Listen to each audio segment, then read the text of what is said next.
Okay, good morning in US. Good morning in US, Canada. Good afternoon in UK, Europe, Africa. Good evening in Asia Pacific, India, Thailand, Malaysia, Singapore, Bangladesh, and Afghanistan. A lot of people exciting on shows from Afghanistan because I've done a lot of work in Afghanistan. And late good evening in Australia. There are people joining from Australia. Ladies and gentlemen, I'm really delighted this evening to have someone very dynamic, versatile, and well-known human resource personality turned to be the CEO of a real Indian global business. I call him Indian global business leader of eminence on this show. He is Dr. Santrupt Misra with folded hands. Welcome, sir. Thank you so much. Thank you for having me. Can you hear me? Yes, sir. This personality has always been seen one of the most admired professionals. And today he is, Dr. Santrupt Misra is the CEO of Carbon Black, Director Chemicals, as well as Director Group Human Resources, Aditya Birla Group, which he talks and we all know about it. Only Indian surviving and serving company for so long in this world. A big round of applause for Aditya Birla Group. I would like to introduce him first. You know, he has been named as True Blue Leader. He has been named as multidisciplinary man. He is known as thought-provoking keynote speaker. He is known as HR turned business leader of substance. As an HR professional, I feel very honored and very proud. As an HR leader, he turned to be the business leader, not only one business, multiple businesses. Born in Orissa, 2 postgraduate degrees, one in political science and one in personnel management, we used to call it that time, and IR, industrial relations. Dr. Misra has won 4 gold medals in his educational career, having stood first class in various university exams. He has 2 PhDs, one from India and other from Aston Business School in UK in public administration and industrial relations, respectively. Dr. Santrupt Misra has had full-time professional experience in the beginning with JK Group, Tata Institute of Social Sciences, Hindustan Levers. Besides, he has been a trainer, a consultant about 40 organizations within the country. Dr. Misra has published a book and several articles. In fact, he has won a Commonwealth Scholarship in 1990 for 3 years and was awarded the fellowship in year 2000. When you look at Dr. Misra today, he is at Director of Aditya Birla Management Corporation Limited Board, apex decision-making of Aditya Birla Group, and is also responsible certainly for a group of human resources, such a large 100,000 employees around the world, which consist of blue chip companies, Grasim, Aditya Birla Novo, Hindalco, so on and so on. He is also director at the board of Ultratech Cement Company, a very prestigious company, and Aditya Birla Science and Technology Company, which is again part of Aditya Birla Group. ABG, I call it. One ABG, I remember I had discussions with Dr. Misra, maybe 2017 about one ABG, and I'm still actually a lot of thoughts in my mind about one ABG, and we will be discussing that today. He was the president of National HRD Network for 3 years, from 2002 to 2005. Dr. Misra has been bestowed as Outstanding HR Award by National HRD Network in 2000. He has also been conferred as the HR Professional Year Award by Indian HRD Congress. Again, a big one. And he has, in fact, had many other awards. So, I mean, I will keep on naming. Amity Business School 2005, 2007, he got RESPIC Award, Personality of the Award, Year Award, and many awards. New Millennium Award, IMA Fellowship Award, and so on and so on. In case I keep talking about this personality, I think we will take a lot of time because that is the personality. And I want to tell you, ladies and gentlemen, whoever has joined us from different parts of the world and whoever is going to watch us later, this personality is known as the game changer personality at ABG Group. This personality is known as mighty warrior and above all, action oriented personality. I tell you, in the business, of course, at Aditya Birla Group, as well as at the HRD network, when we talk about HRD Network India and NHRDN, is one of the most respected personalities of our country who is known today in the global world. I don't know, I have no words to express my gratitude to Dr. Misra, irrespective of so much of busyness, he could come to my show. Salute you, sir. Thank you, DK, for having me. It's a pleasure to see you, meet you after a long time, even though it's a digital meet. And I'm very honored that you thought me worthy of coming and sharing with your colleagues, friends, and associates few thoughts of my life and my journey and whatever questions you may have. Thank you for having me. Good to see you. Fantastic, sir. So we have a lot of people already on. Honey is from South Africa. Shantanu has joined from New Jersey. Oh, Rajiv has joined from Nigeria. Subhash Jagota, of course, has joined from Faridabad. Ladies and gentlemen, I will have questions with Dr. Mishra, and I would request you in the meanwhile to please park your questions wherever, whichever platform you are, whether you are on Zoom, Global Talent Television, YouTube, and Facebook Live. I assure you, I will try to take most of the questions from your side after I am through with Dr. Misra. In fact, those who are on Zoom, I would certainly like to welcome and unmute you and ask questions yourself. But in the meanwhile, please park your questions on the Q&A place. Dr. Mishra, your journey of HR and business excellence, leadership excellence, of more than 3 decades, with huge experience of various countries, is known, admired. However, before I move to that, it's important for us to know how was your upbringing as a child? Who impacted you most? Your parents, your mom, your dad?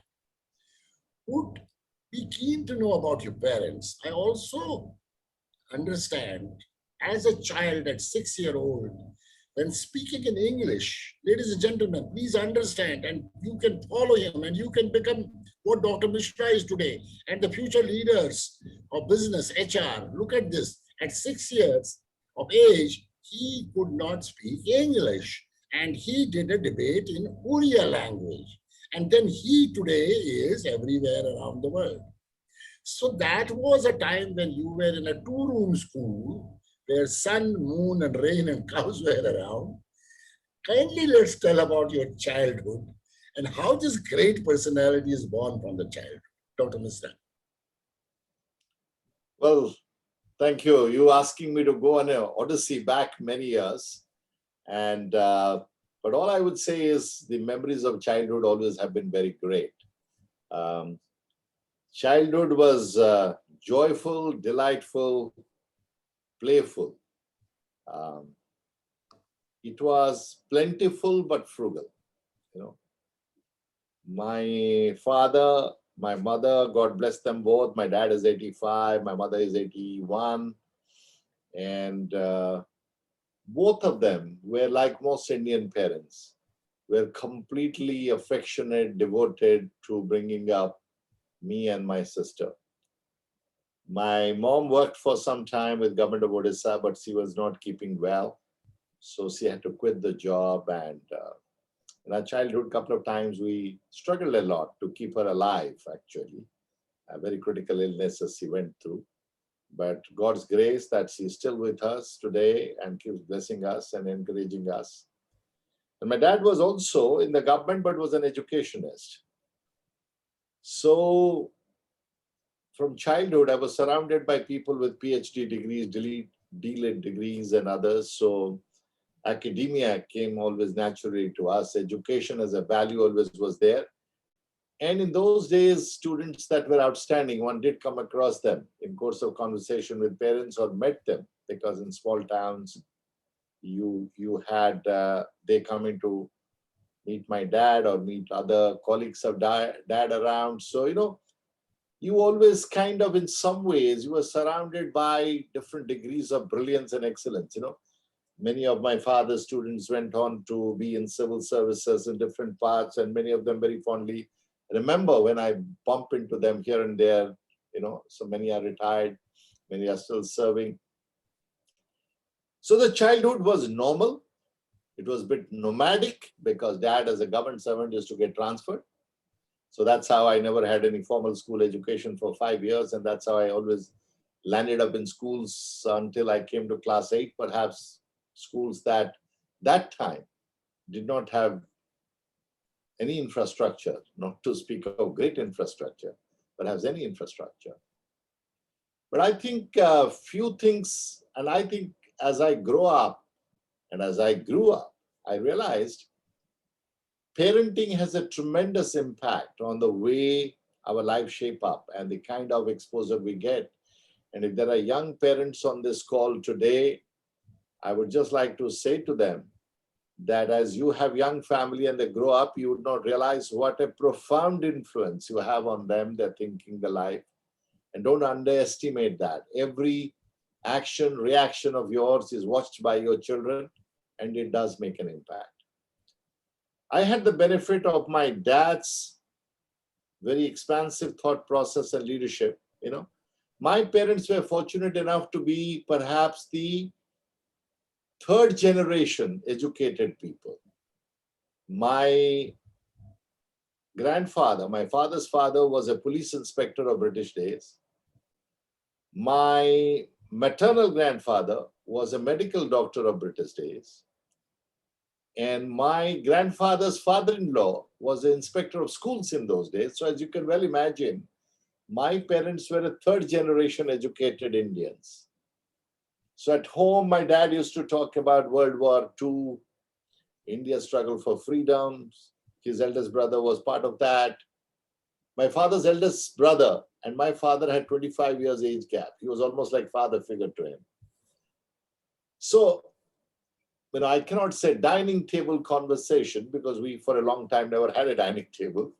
It's much later in life that we use a dining table.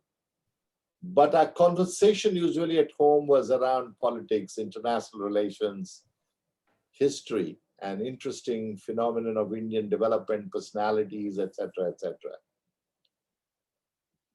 So childhood apart from home was, lots around family, lots about vacation travel. That's when I learned to travel to Tamil Nadu, Orissa, here, there, in different parts for debate competitions, etc. So I had exposure, but limited exposure, I remember having come to represent the college in a debate in Indian School of Mines in Dhanbad, for a debate in the near Sevagram with the Kamal and Bajaj Trust in Varta, So very far off places that I traveled to, Bangalore, etc., representing the university and the college. And that was the farthest I had traveled there, So there was exposure, but limited exposure, not like today's electronic gadgets, internet, etc. Played a lot of cricket. Prior to that, played soccer, fractured my hand playing soccer. So, childhood was a great, great multitude of experiences. Small delights of life meant a lot. Whether a chilled bottle of Coca-Cola in those days or a ice cream from a retailer, which used to be stick ice cream with orange or whatever, choices were very limited, Ice cream, a South Indian dish, were luxuries of my time, in my childhood. But I must say that if I ever get a chance to appeal to the merciful Lord to be reborn and relive my life, I would be more than honored to have my parents as my parents again. And perhaps uh, relive my childhood in the same way as I lived it. Wonderful, sir. Immensely profound what you spoke about. Ladies and gentlemen, see the simplicity of the personality and a good message for parenting that we are the builders of our future generations, our children. What we do, and they understand it and they act accordingly. He talked about actions and reactions. And then he's talking about third generation educated family. Now, combination of inspector of schools and police inspector and a medical doctor. So you can see there's a lot of positivity in terms of discipline, in terms of health, in terms of being tough as well as being, soft and getting into education. Wonderful. And in fact, I can see John from Boston. John, good to see you. Yeah, you were very keen to know about this personality, and he spoke to me this morning. He said, I have heard about him, but I want to join. I can see Vidya Bhushan Dar from Toronto. I can see Professor J.D. Singh. He knows you very well, from Toronto joined. Sudarshan Banerjee has joined from Toronto. Ash Rana is from Brisbane, Australia. Vidya Bhushan Dar has joined from Toronto. Very great. Dr. Misra, I would like to go to your journey. When and how did you plan? As I understand, you finally, after humble beginning, you pursued your political science from Cuttack, then stood first in masters in political science, and then again masters in industrial relations. At the young age, ladies and gentlemen, young age of 23, he got the PhD, one of the youngest readers in the Indian University. Then another PhD. Who mentored you at that time of period? How did you build that kind of and getting into this kind of education, getting into PhD? What I mean, the audience, the attendees would certainly pick up some of the great thoughts. Did you dream this? Did you really plan it, or it kept moving on? And because you are today a role model personality, especially for HR people, anybody you talk in the country or globally. So, can you share some thoughts on this? Sometimes we all believe that there is nothing arguing with success, and people think that a lot of success happens with a grand, great planning, and you kind of always had a burning desire to be someone or something, and you achieve lots by doing it. But to be very honest, like most people's life, mine were a series of pleasant, productive accidents or coincidences. There were some choices involved, I must say. For example, back in Odisha, being in the top 10 in the board exam of the high school was a great thing. Your names used to come on paper, etc. You got to get inspired by that. Interestingly, I was always considered a student of that material as long as I didn't have maths and science as a subject. And if maths and science I did well, everybody believed that I would always make it to the top of the board exam. But I never liked maths and science in my school days for whatever reason. But having said that, despite that, I did outstandingly well in the board. And there I made a choice of not going to the science stream and going to liberal arts. And looking back, I believe that while I missed out the contemporary technology revolution today that's happening, not being a science graduate, but I believe that my broader outlook, my liberal outlook, came because of my parents and the liberal family environment. It was strict but liberal. It was liberally strict, I would call it, And the liberal arts education broadened and opened my mind to possibilities of many things and the interconnectedness. Now,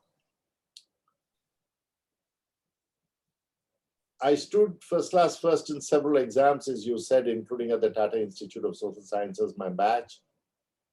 In Odisha, in those days, there was a lot of expectation that I should go and join civil services because everybody did, whoever did well in life, and there were lots of role models around me and my family.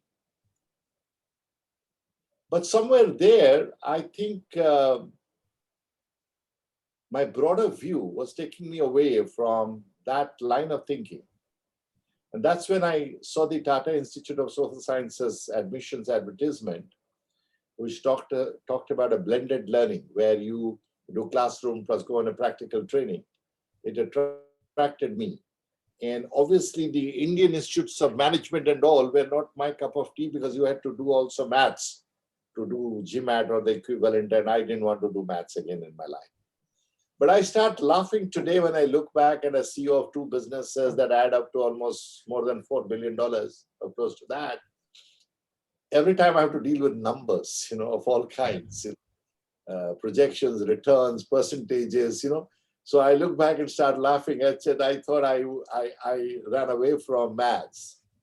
But much later, I read somewhere, I think Michelangelo perhaps said that mathematics is the language of gods, I wish I'd known that in the childhood, and maybe I would have had a different temperament towards mathematics. But having said that, none of this was planned. When I did my first job after graduating from Tata Institute, I didn't want to be a management trainee. So I didn't go to many of the companies that were hiring management trainees, celebrated companies. But I went to whoever took me directly on the job. So I went to Straw Products with Singanias. God bless them for taking me directly on the job. But then I got the bug of doing a PhD. I was very young, as you said, and I wanted to do a PhD. So I came to do a PhD. And as I was studying, working with Tata Institute as a lecturer, finishing my PhD, I got the scholarship to go to England. And they offered me a scholarship to do a second PhD if I wanted to do. I actually wanted to do a small specialization in OD or something. Tata Institute offered me leave with pay. So scholarship, leave with pay.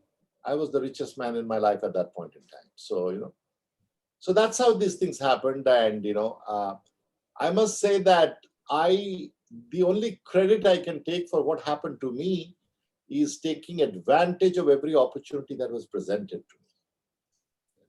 But the opportunities were not deliberate or planned. But then the inspiration came from different sources. You talked about mentoring. There were no active mentoring, but there were always silent mentors. My father, my mother, the challenges my mother would throw at me, My mother was the epitome of challenging and inspiring me in a very negative way. And her analogy to me always was, and particularly when I used to be naughty and not study and play for too long, she used to tell me that, look, someday you'll see all your friends should be driving away with dust generated through their cars and all, you will be dragging your kind of torn slipper. It was a very wonderful negative way of inspiring me to give my best. And I always joke with her even today, whenever I have a conversation with her, reminiscing about it. My father always had a vision ahead of his times. It's my father who started talking even in early 80s about computers. I don't know where he got the inspiration from. He was not a scientist or a technocrat, but he always believed and talked about computers, And now when I reflect back, I realize the man had a vision about the world that is to become. Similarly, I had school teachers, others, many of whom believed in me as an individual in different things. And I had occasion to meet many great successful people in my life, again, by accident. I'll give you a little anecdote. Dr. Hare Krishna Mehta was the governor of undivided Mumbai. He was also chief minister of Odisha later. I distinctly remember that as a school student, I was invited to interview him on All India Radio. In those days, you didn't have Zoom or MS Teams or didn't have television. On All India Radio on his 75th birthday. And I happened to ask him, in Odia language, the interview was that, sir, now you turn 75, you're so old, what would you do now? And something he said to me has remained with me, for a long time. He asked me, do I play soccer? I was a little shocked with the question. I said, yeah. He said, do you know when a goal is scored in soccer? I thought that was a funny question. You can score a goal anytime. But he said to me, mostly a goal is scored in soccer after the halftime. And he said, at 75, it is the halftime of my life. After this, I will score a goal or two. Now, coming from someone who was a governor of undivided Mumbai and was chief minister, if I recall, twice of Odisha, and a grand old 75-year-old man, and I was in class 9 or so, and interviewing him on All India Radio, when he told me this, which I remember till today, was an unbelievable outlook on transformation, on what life can be, could be. How do you think about your life? So at 75, he was thinking about scoring goals. So I had been very fortunate in my life to meet and come across people in my early life, later life, even professional life recently. Many of your audience today are very distinguished, accomplished people. So connecting with people of that kind created silent, unknown, invisible influences in my life. Call it invisible mentoring, but there was a discrete process that happened.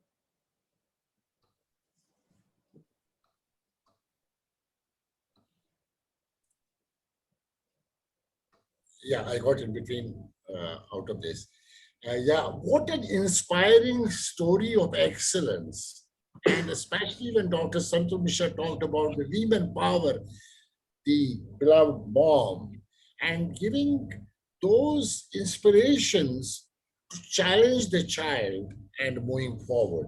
And especially he talked about a couple of more things which made him to do something which was not planned, but he moved forward. And in the meanwhile, I can see Rajan Datta already joined. Rajan knows Dr. Misra very well.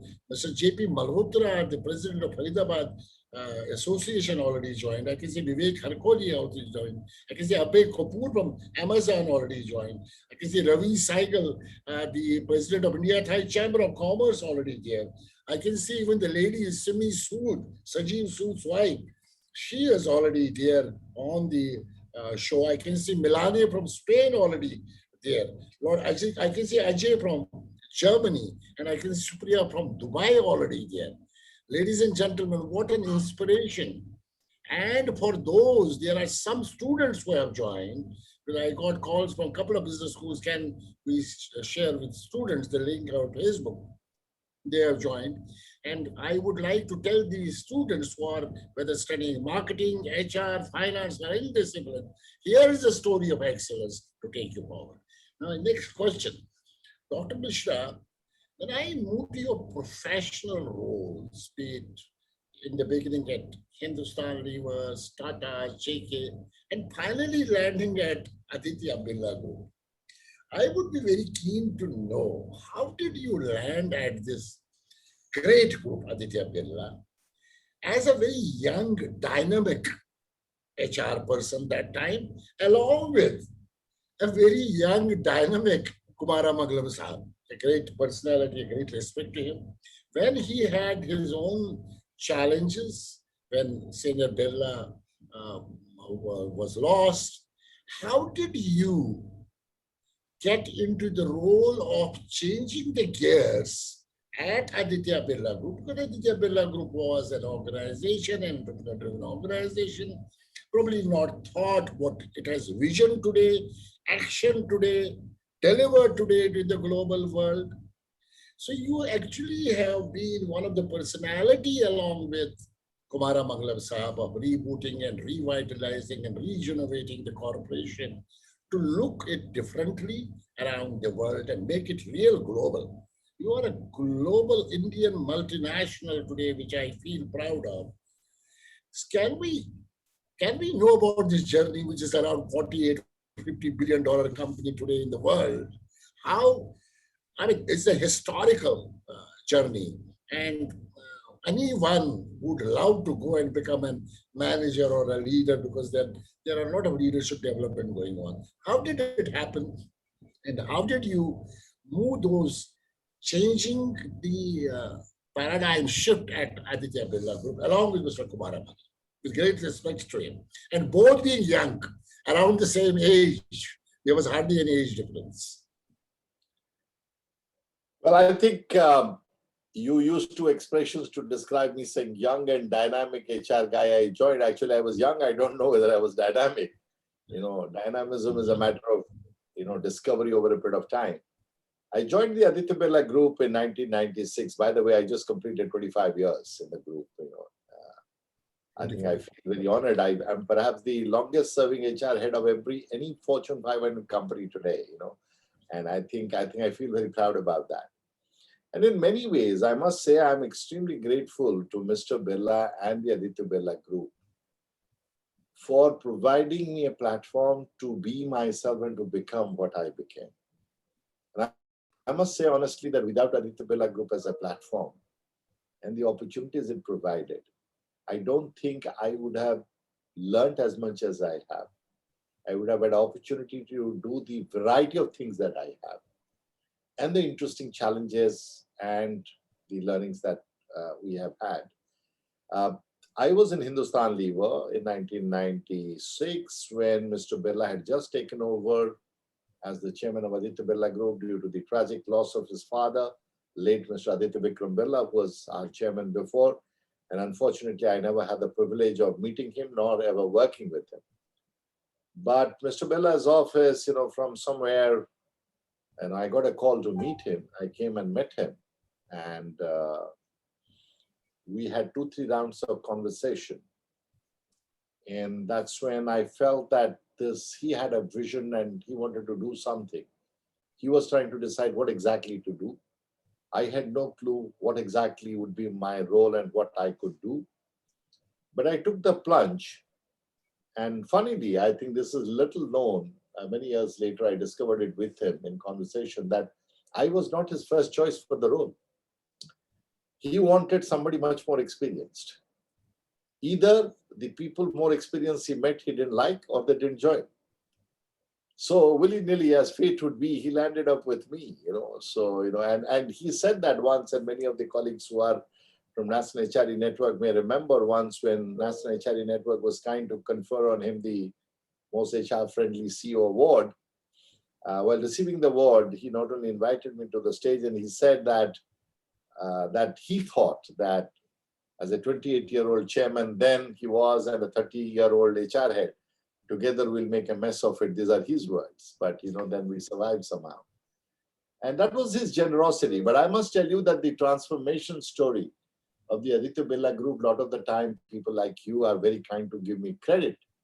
But the real credit lies with Mr. Birla as the chairman for his vision to want to transform the company, and all my senior business leader colleagues and line managers who decided to make this organization great and global and modernized and fast growing and all of that. I think without that leadership and that vision, it would not have happened. As an HR leader, my job was to make sure I brought my point of view on transformation to the organization. I displayed the courage to address things that needed to be addressed. And I mustered around resources to do that. I think only that much credit I can take for it. But I believe that we were too large, too diversified to be transformed by any individual. But again, like my own personal life story, Mr. Birla nor I, nor together we, had really a grand master plan of transforming the company. We actually did what today we all very fashionably describe as agile methodology. Actually, without knowing the expression, we actually, looking back, I believe that we practiced agile methodology. We did small interventions, small experiments, small pilots, wherever it worked for us, we scaled it up. Some didn't work, we dumped it. But one key aspect of that transformation was significant investment into people development.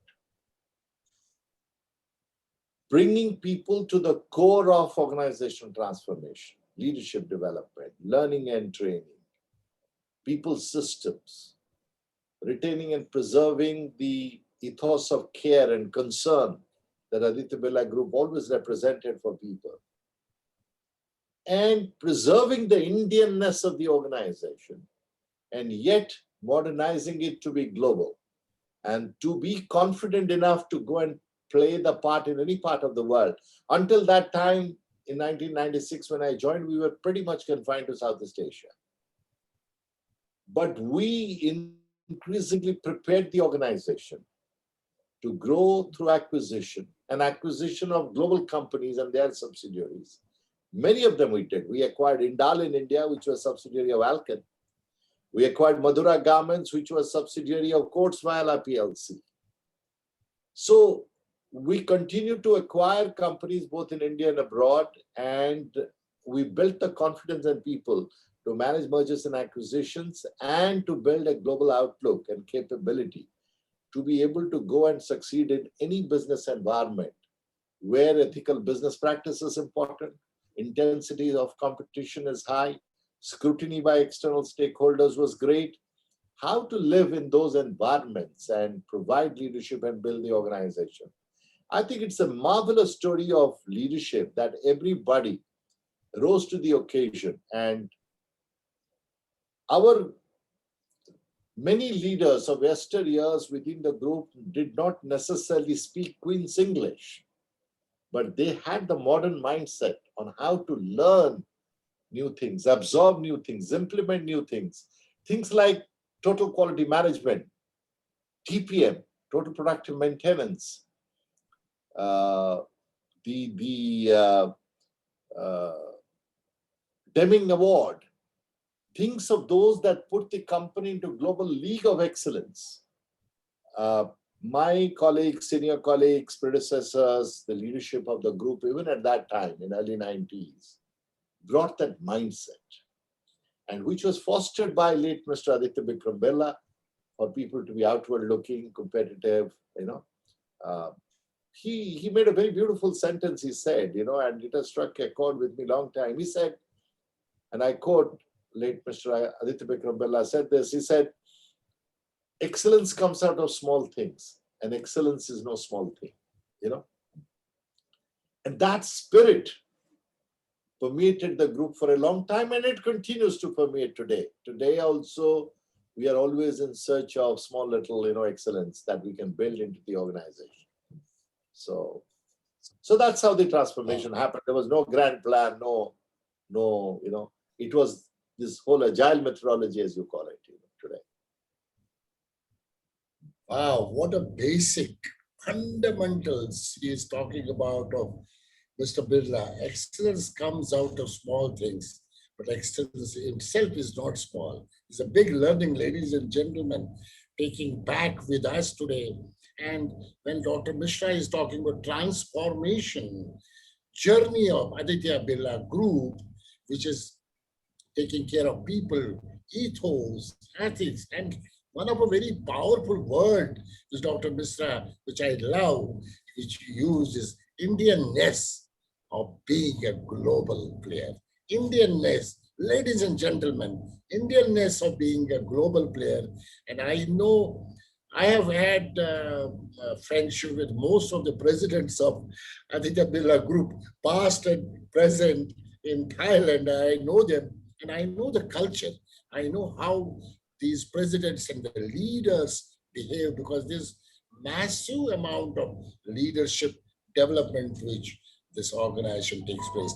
While talking on that transformation and the way Dr. Misra would give us as if it was very simple, probably it would have not been. Moving from an entrepreneur organization to a real multinational, taking over companies around the world, building them up, and creating one ABG, what he has been talking. What were the challenges? What were the issues? And how many years this intervention took place by putting this into uprising and upliftment, growing and glowing as one dream, one team, one APG. Sir, I need to discuss one APG. I have many ideas about one APG. 2017, we have discussed. Someday I will come to Mumbai and discuss. How did you do? And what were the issues, challenges, and how did you mitigate those challenges? So the challenges were many. The fundamental challenge before the organization was that a seasoned, charismatic leader like Mr. Aditya Birla was not there. And the new chairman, young though he was, capable though he was, but obviously in Indian society, whether investor community, anybody, India is a age-related society. We respect people with age and experience, you know. Today, of course, things have changed with the startup environment. We talk about a lot of young people and our demographics is different. But if I look back in 1996, there was this behemoth called Aditya Birla Group compared to those days and those standards. It was $1.6 billion even at that point in time, which was pretty large, you know, of 1996 standards. And so the vacuum that was created in the absence of a charismatic leader in Mr. Aditya Birla, that itself was a challenge because people were long serving, they had an emotional connect with the leader.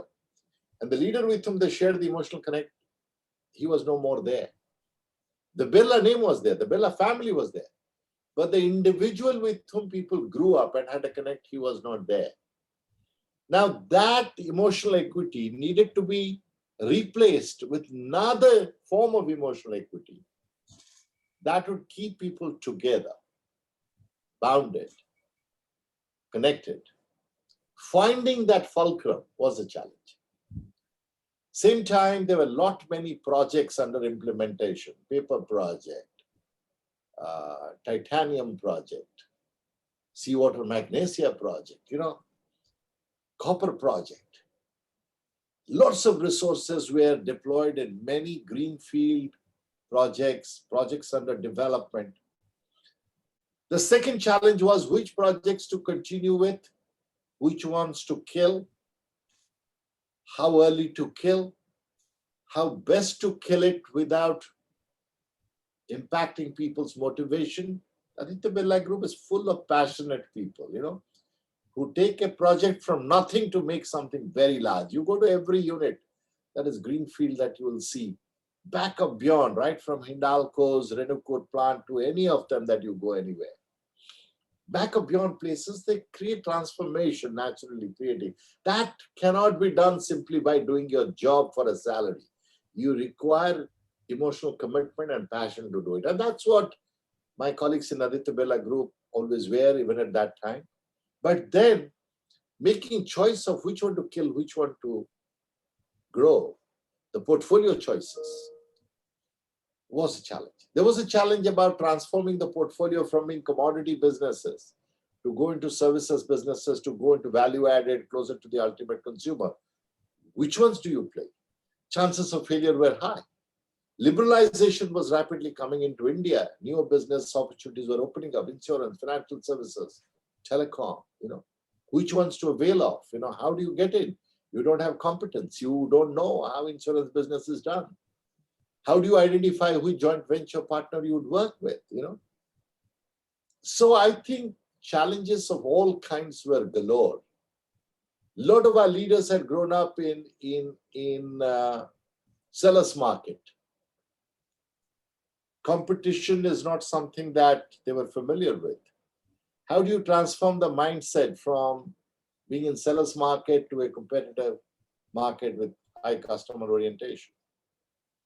From anything that you made, got sold to, there is standards of quality that you need to follow. So, you know, the learning curve was very steep before the organization. And that itself was a challenge because how many things you can teach to how many people, how fast, and how much people can absorb in a short period. But then the landscape of Indian business was evolving so rapidly and globalization was happening such that you didn't have time to wait to gradually, incrementally, systematically, one after the other things to learn. You got to create cohorts of learning. So, you know, so we did kind of programs to create a band of people who would know how to handle M&A, band of people who would learn how to do new age fundraising of new instruments, So capability building of the newer kind that was relevant, creating IT network and infrastructure within the group.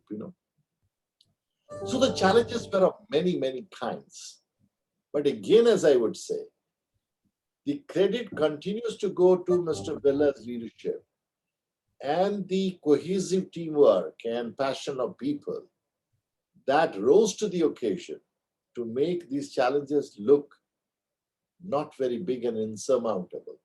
And we continued, and I think it took perhaps the first decade to build the foundations of the new Aditya Birla Group on which it sits today.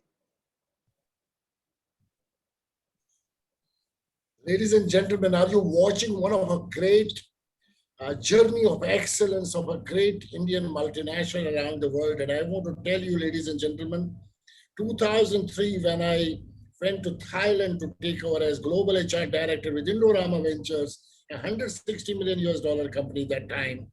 And within a week, 10 days, I understood that Dr. Misra is in town and his best hotel where he stays is this Hyatt Iravan. And I sent him a message, and being a very great professional, he said, come and be with me early morning at the breakfast. And I remember I shared with him, I am here, and this company has a growth plan of going global from Thailand. And I still remember those couple of tips and these questions I had asked that time. And then we went global from Nigeria to Lithuania to one side in Alabama and one side in the US in North Carolina. And that success story today is $10 billion success story in the world. And we always in our boardrooms thought about Aditya Birla company, how did they do it? So for us, it was a real case study to be followed. Of course, Indorama Ventures today has grown a lot.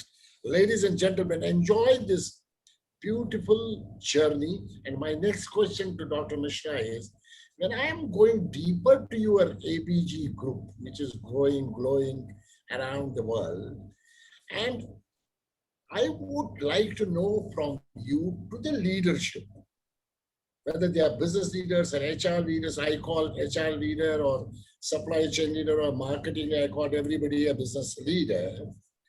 What is your personal mantras to these business leaders from any field to become someone they feel proud of, follow your footsteps, even though I'm talking about as an Mr. Kumaramangala Birla. So business leaders who are entrepreneurs, who are SMEs, who are 500,000 crore rupees companies, who are 500 crore rupees companies, and the leadership teams, what are your mantras to them to be successful and taking off to the next level of excellence? I don't know if I have a mantra that I can share and which will apply everywhere, but what I have learned myself perhaps is that you cannot create anything big, transformative, grand, successful. Simply all the time asking yourself the question, what is in it for me?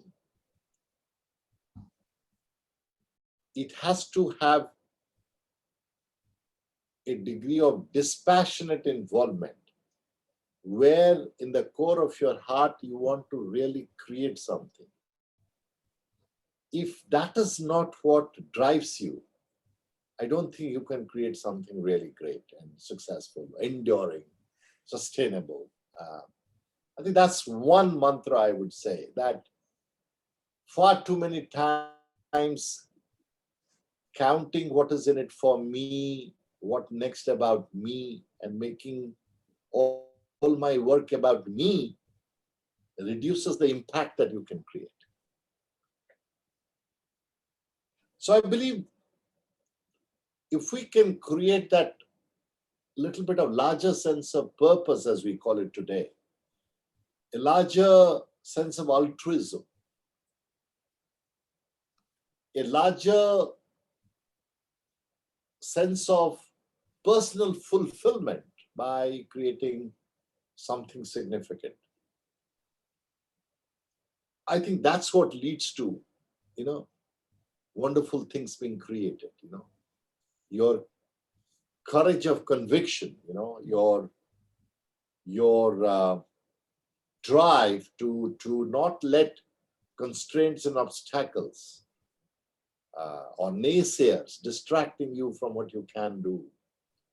I think anybody, whether it's a small, large entrepreneur, chairman, CEO, a profit center head, anybody who has the privilege and fortune of holding a leadership position that can create value and impact, they must be driven by a larger sense of achieving something, not for themselves, but for their organization, other people,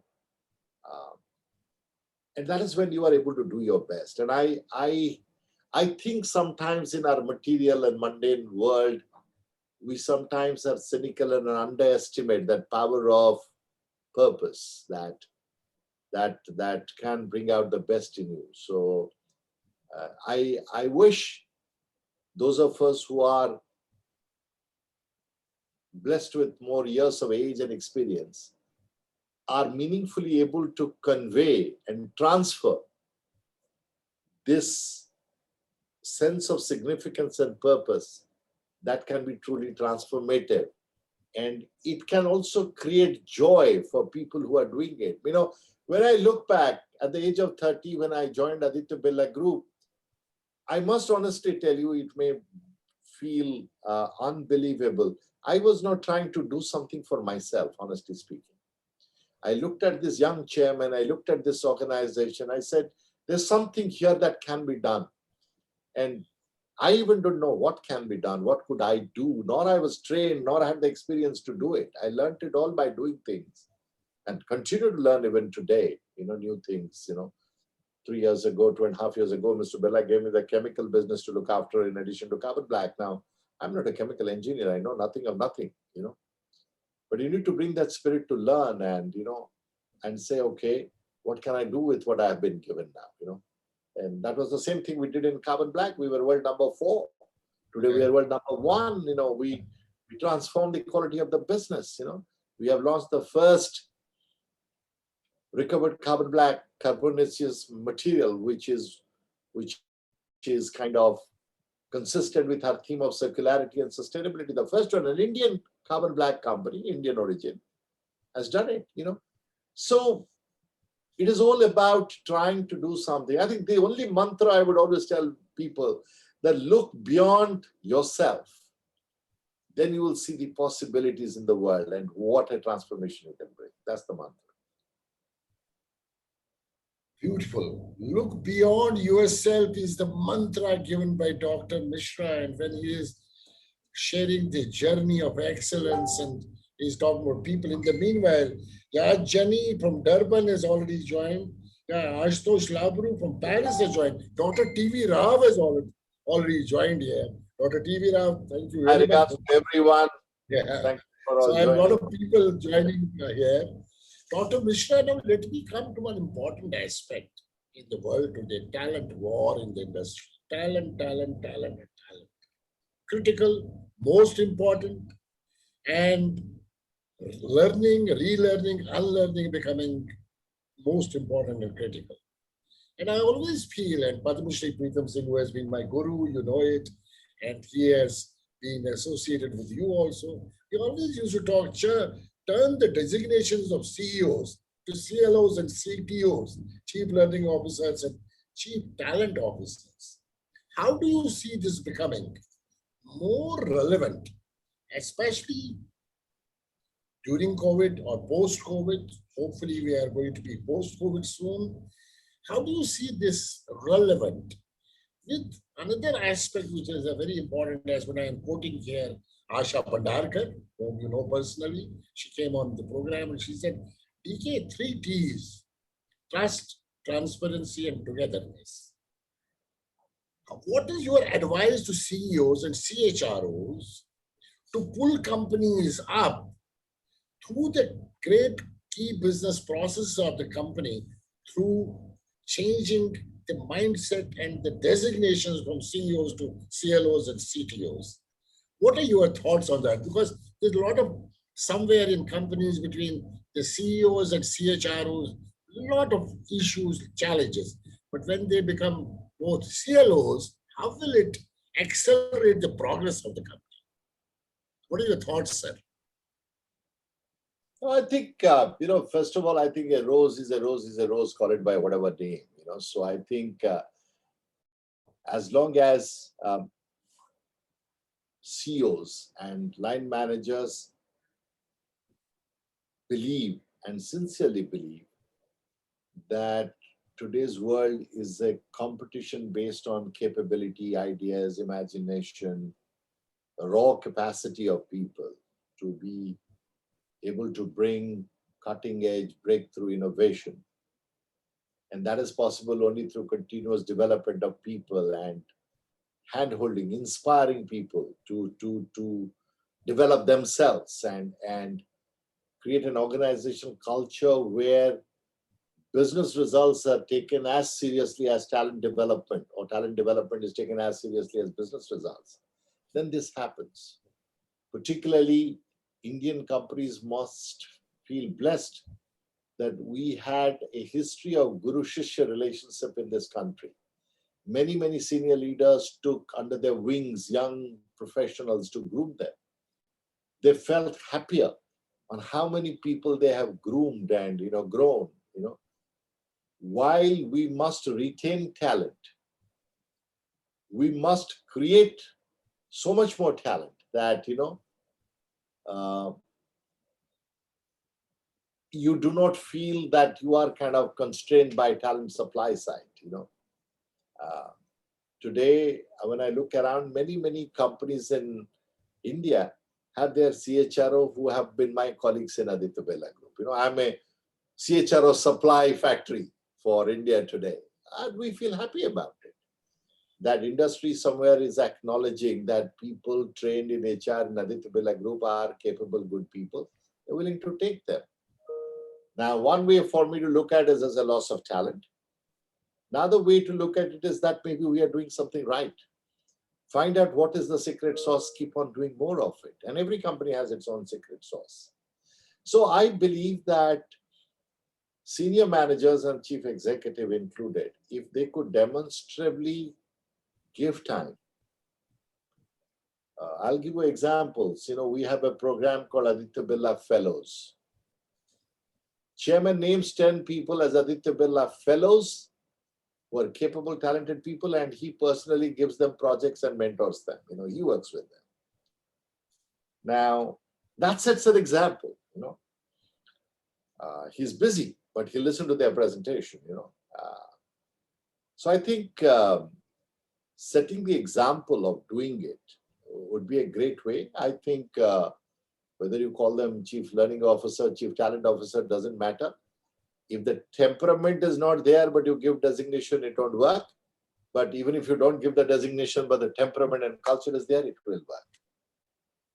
Fantastic. That means there is a need to turn thoughts into things by action. Even if you designate them, they don't act, then it doesn't work. And especially when he is talking about Aditya Birla Fellows, when the chairman has so much of time to mentor 10 people, and spend time with them and listen to their presentations. That's a wow feeling to those 10 people. They must be going back home, and next day they must be really putting their things forward to make those Deming Awards. Ladies and gentlemen, in Thailand at Ang Thong, near Ayutthaya, you have a company which is Aditya Birla, which is a Deming Award company. And in fact, people from India and other places travel to that factory to have a look of what kind of factory it is. And along with that is the beautiful world-class, carbon black factory, which first factory of Aditya Birla, and now today they are #1 in the world. So that is the essence of this great company. Dr. Misra, now I'm coming to COVID days. In the initial stages in 2020, India struggled, strong to an extent, but became by the end of year and early 21 started becoming a healer for the world as a country which was recognized by the global world with 1.3 billion population, not many mortalities, but suddenly then the second wave disaster came in, and other side there were a lot of challenges we all face, the businesses, the families, all this. Now, would you see that beyond this COVID, how Indian companies will still have an impact? Because today news is now we are already at 36 crore people. We have populated more than America.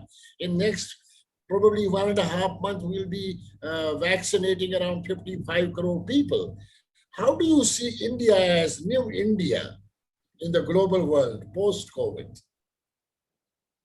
See, I think India, I always believed in the potential of India, like many of you on the call and many others who understand India, believe in the potential of India.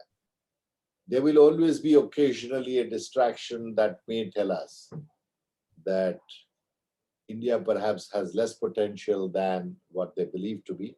But I don't think we should get fooled by occasional failures.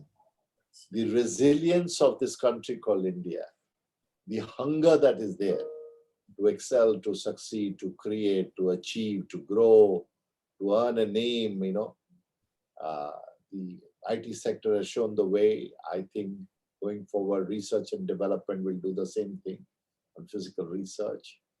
So I think India will bounce back.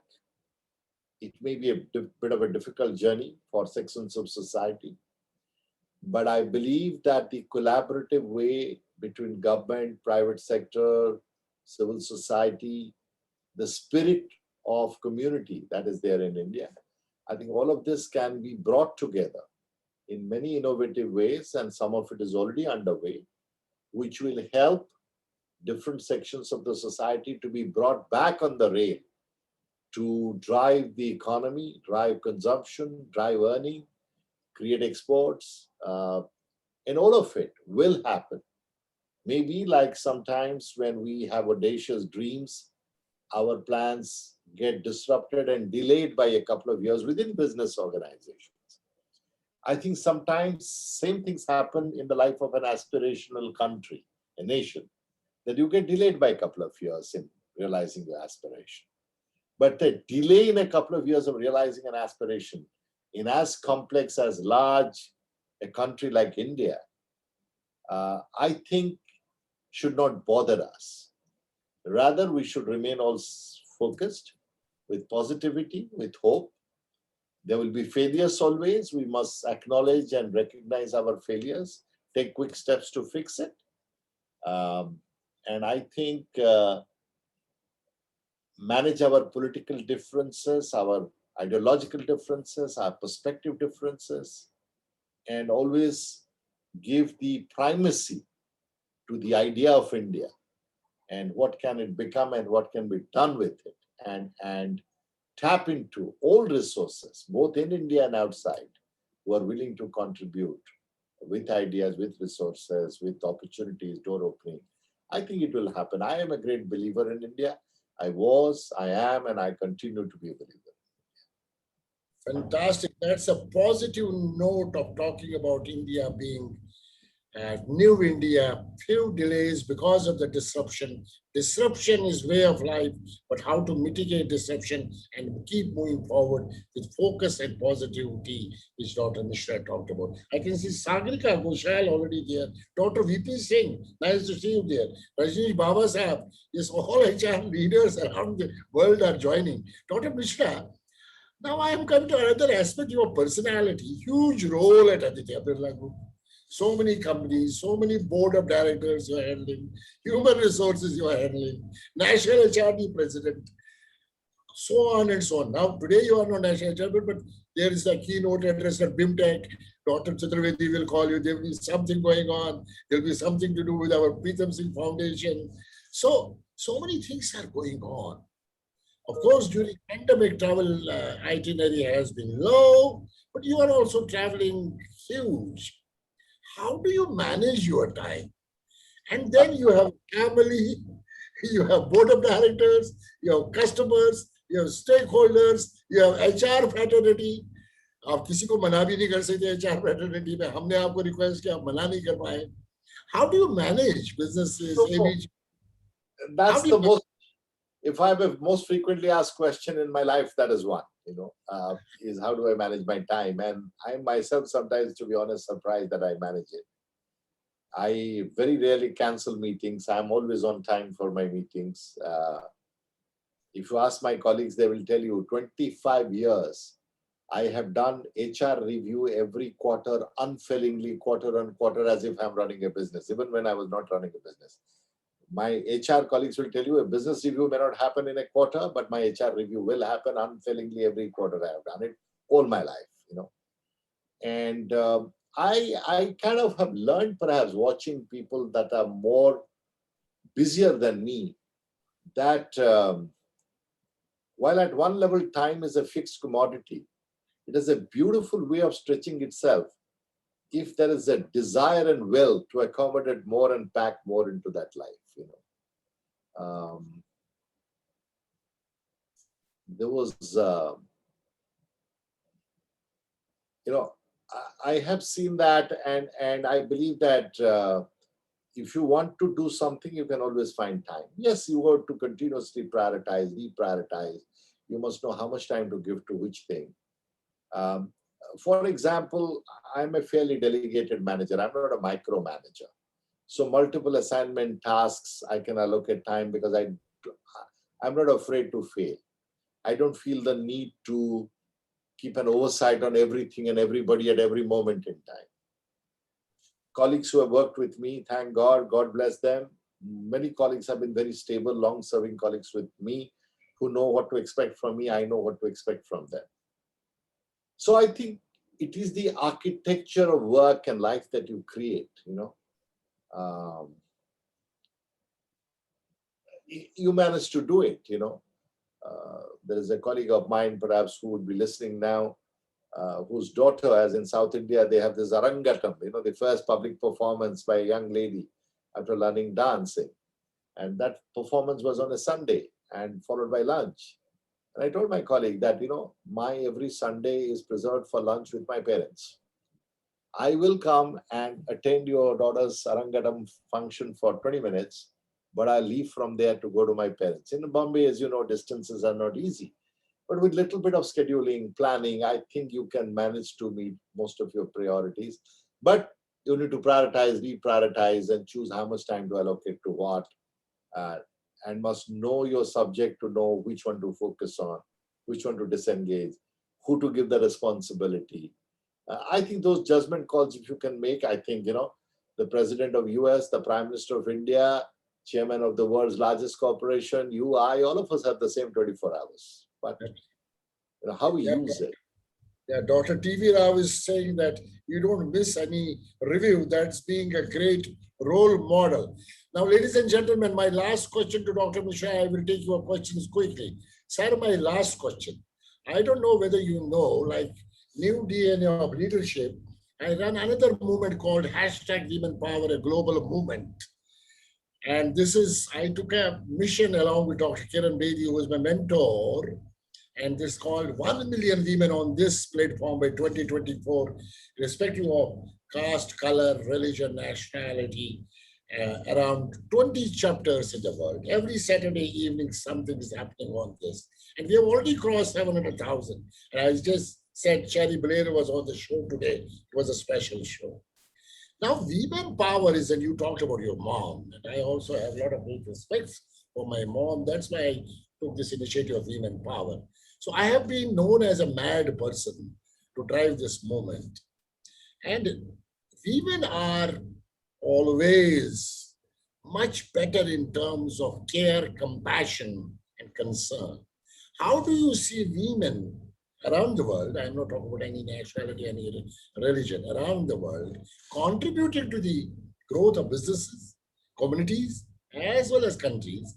And how will you support our movement forward? #WomenPower, a global movement.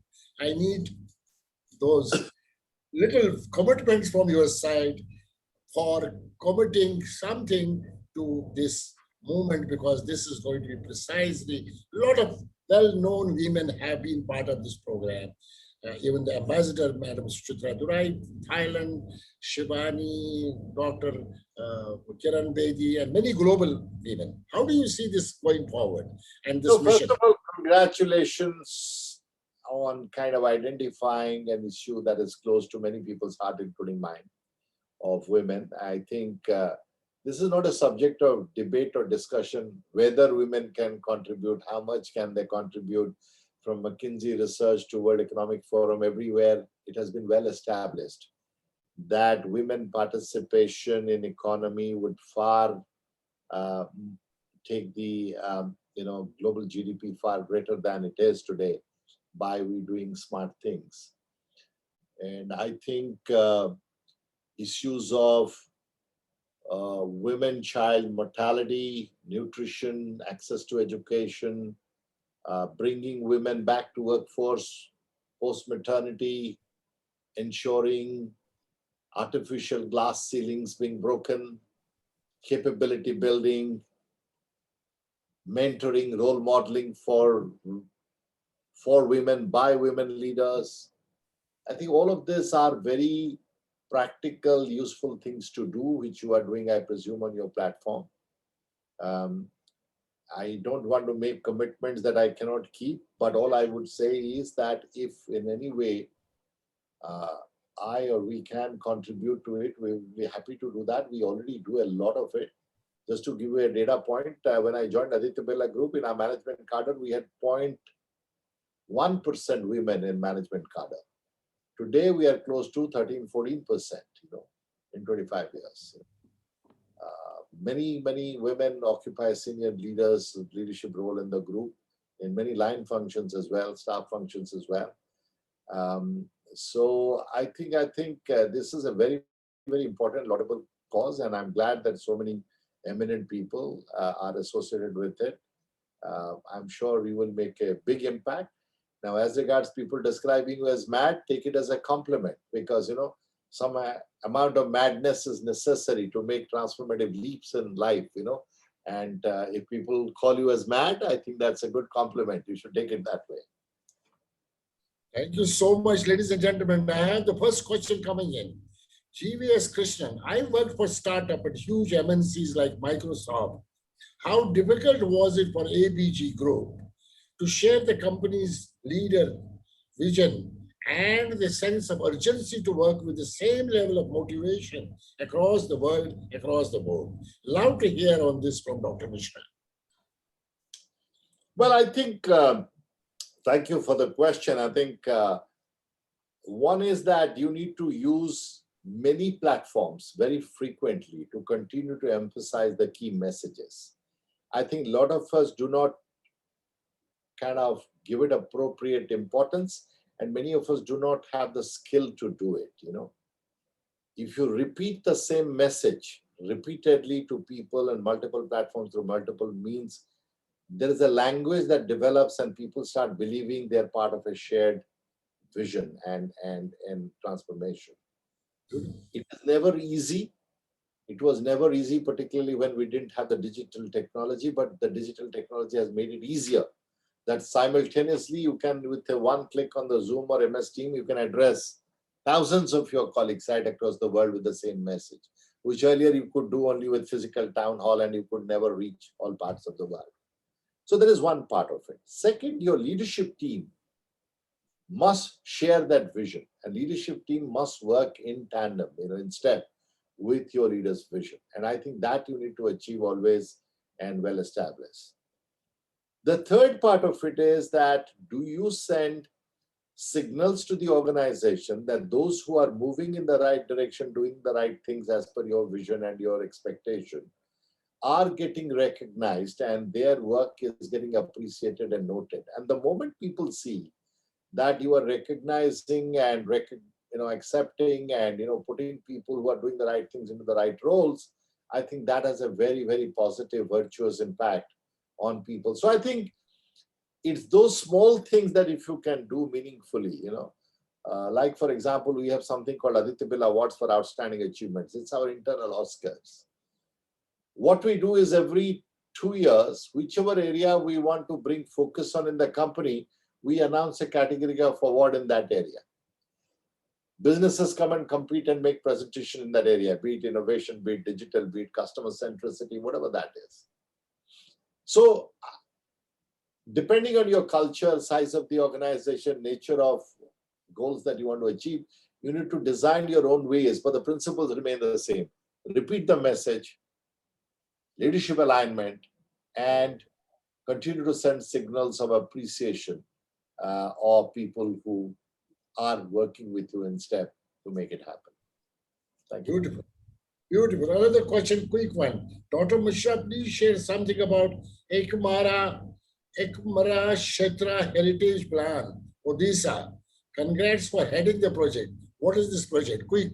It has come from Simi. The government of Odisha has appointed me as the chairman of a project advisory committee where what is known as Ekmara Kshetra, which is the about 80 acres of land around the Lord Lingaraj temple in Bhubaneswar, which you may know about, a very, very ancient temple there, for its redevelopment to make it attractive for visitors, make it friendly, but at the same time preserve, protect the heritage and culture and the monuments, etc. It's a challenging, difficult project. I am not a specialist on that, but I hope to learn and bring all my management experience of managing project and harmonizing multidisciplinary things. We have bureaucrats, we have conservation architects, we have historians, we have all shades of stakeholders represented on the committee, and we have just started the work, and I don't want to talk more about it because it's at the beginning. The work itself should speak for itself rather than I speaking as to what this is. Next question, quick one. Dr. Misra, how do you differentiate between among all leaders? Leaders are made by avenues of resources made available and self-developed leaders, probably like you, if I am not wrong. How do you differentiate? No, I think every leader is self-developed and every leader uses some amount of resource to develop themselves. I think if your role model are there in your family, your parents, they are also a resource. You cannot say that, you developed entirely by yourself.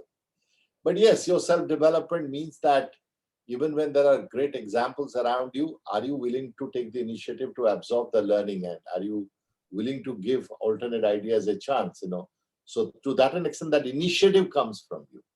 But I believe none of us can claim that we're kind of developed in a cocoon without any resources.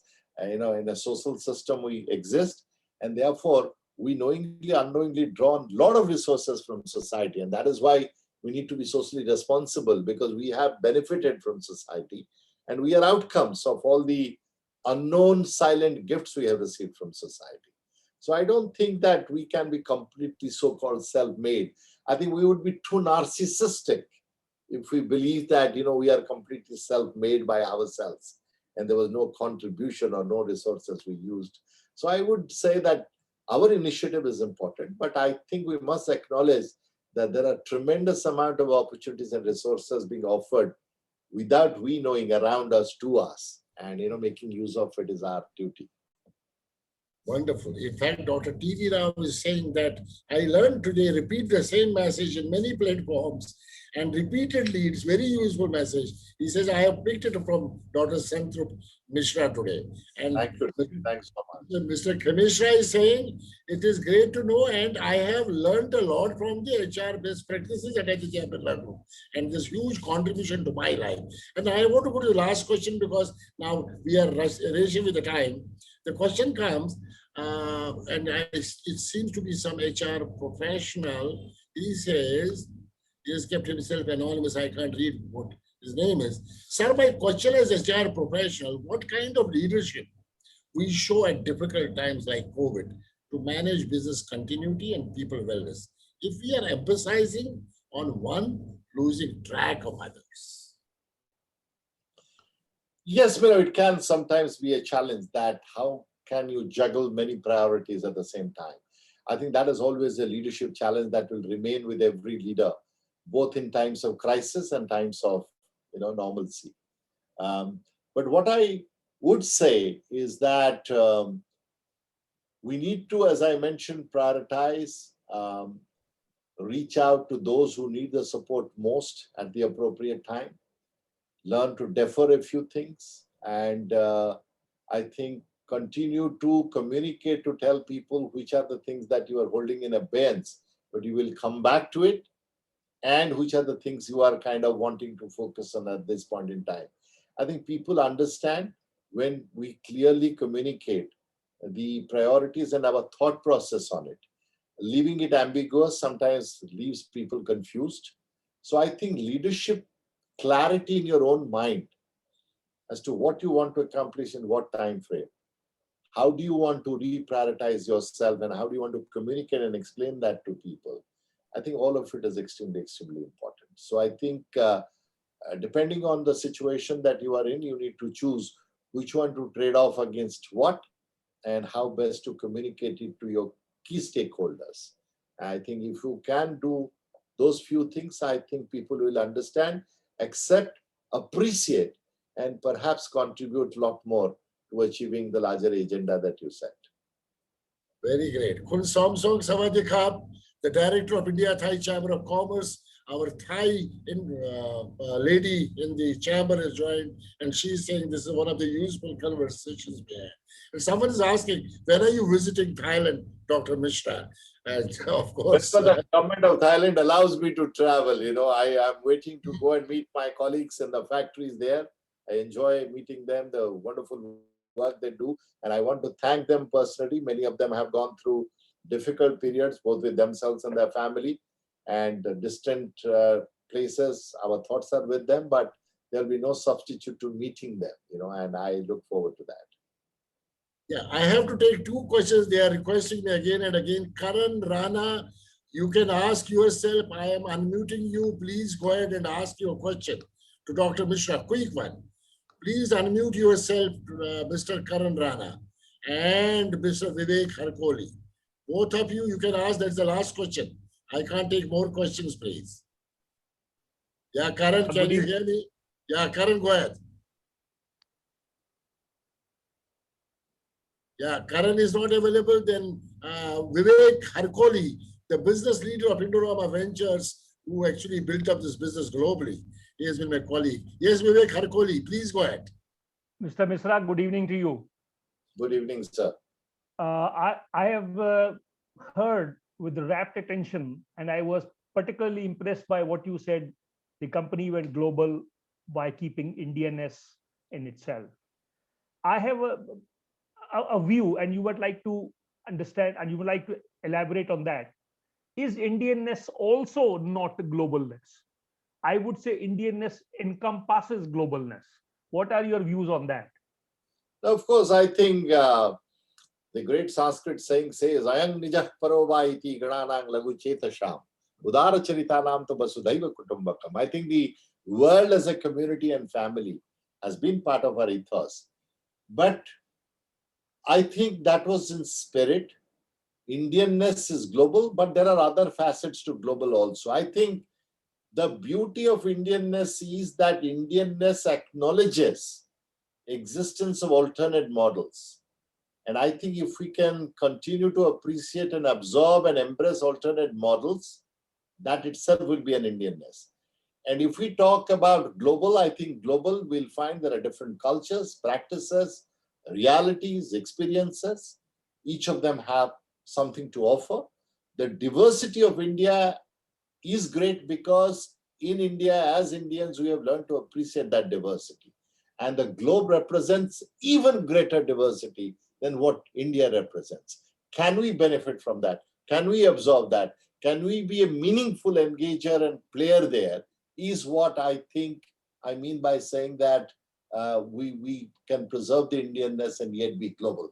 Simply, if we treat Indianness as preserving only what is Indian and not learning and absorbing from the diversity that the globe has to offer, then we are not being truly Indian, because then we are being narrowly Indian. I think that's what I meant by saying that preserve the Indianness by being global. Thank you. I think what you rightly said, Indianness means adaptability. That's very rightly said. Thank you. More, yes, with adaptability, I am more referring to absorption, Absolutely. Yes. I absorb and accept, alternatives. And I believe those alternatives can be as meaningful or more meaningful than what my experience tells me to, And being able to benefit from that diversity is what Indianness is, because that's what Indian Thank you. society is. Yeah. Thank you very much. Vivek, thank you so much. The last question comes. In fact, this has been one of he was with me, an assistant manager. I was a general manager. One day he came to me early morning. He said, I want to leave you. I said, how can you leave me? And he showed me the letter. He said, I have been offered a position in Philippines, Aditya Birla Group by Dr. Santrupt Misra. And he went to Philippines. I said, please go ahead. I support you. Ashok Priyadarshi, you want to ask a question? Go for your quick question, please. And then you built up his career, and today he is like a CHRO in the world, in a pharma company. Ashok, please go ahead with your question. I unmute you. Very good evening, and my regards to both my gurus. And I worked and got the guidance, and the kind of lessons you have preaches, I'm continuing with the same. And as rightly you have said, you have produced many CHRO from Aditya Birla Group. And you have already replied my question. My question was the same, which was unnamed. How to run the business at difficult times where we have both the priorities, the business priorities as well as the people priorities. And sometimes you have to prioritize by yourself seeing the situation. So thank you very much, sir. And Thanks, Ashok. Thank you, Ashok. Thanks, Ashok. Wish you all the best. Good luck. Ladies and gentlemen, we need to go quickly for the vote of thanks. And what an inspiring session. What a learning session.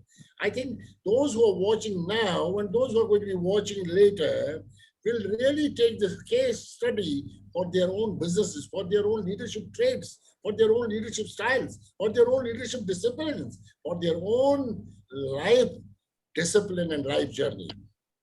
I have in Narula, please unmute in Narula and put his video on, Varsha. And Il Narula is our director at Global Talent Thailand. Of course, he has met you along with me. He is, of course, the director of Indian Association of Thailand, Namdari Gurdwara, well-known name in Thailand. He is holding the fort of Global Talent Thailand. He is going to give the vote of thanks, sir. Yes, Kunin. Yes, namaskar, Dr. Bakshi, and also Dr. Misra. I think before I go on, I like to congratulate Dr. Misra for completing 25 years of dedication, services to and with Aditya Birla.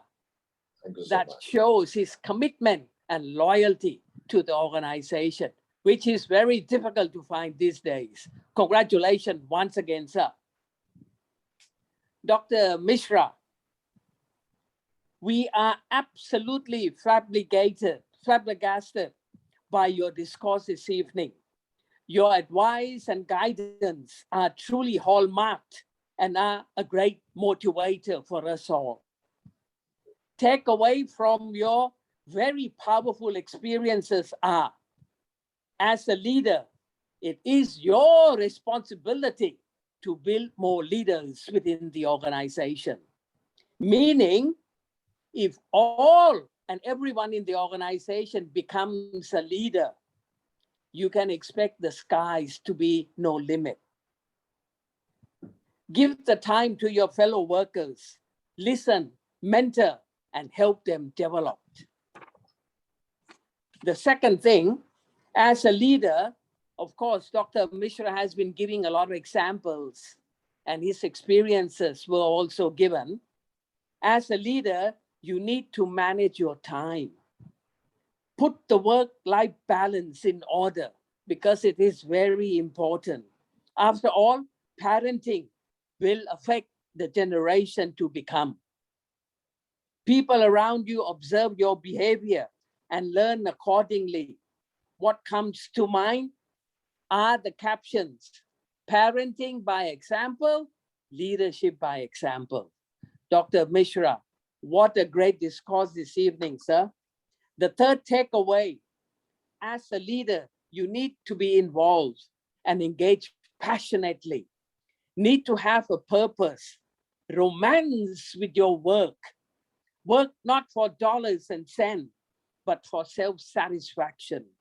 As a leader, look beyond yourself, go a bit further than your capacity. And that is when the learning would take. The fourth thing that I think the great takeaway, as a leader, be a great listener. As a leader, be appreciative.